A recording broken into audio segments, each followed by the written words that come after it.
can't have employment without social equity. And you can't have housing without social equity and a job.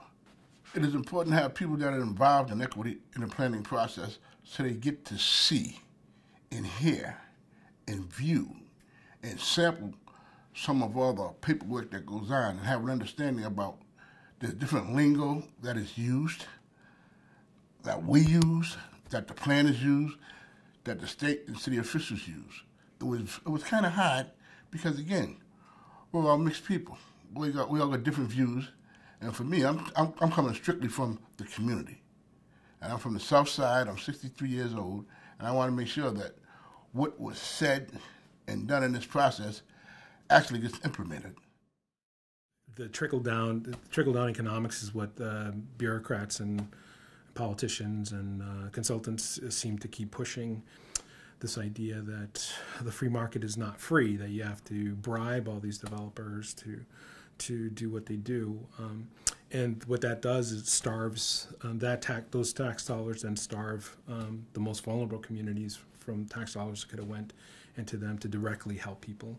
Programs or resources or education or opportunities that target specifically low-income communities are something that I don't think they normally think about.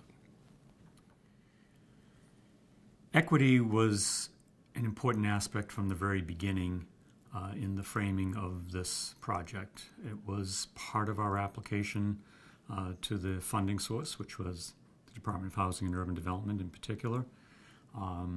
Our application included our ideas at that time as to how we would weave equity into the process.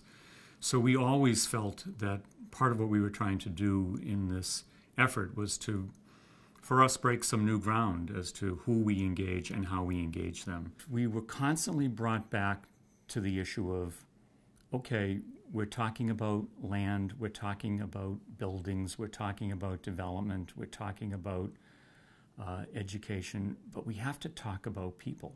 We have to talk about who benefits, who doesn't benefit, and how do we use this process to try to broaden the universe of people who feel that they are a part of it and that they benefit from it. So I think what the Social Equity Advisory Committee brought to the table over and over was a focus on people. And that sometimes is left out of planning processes.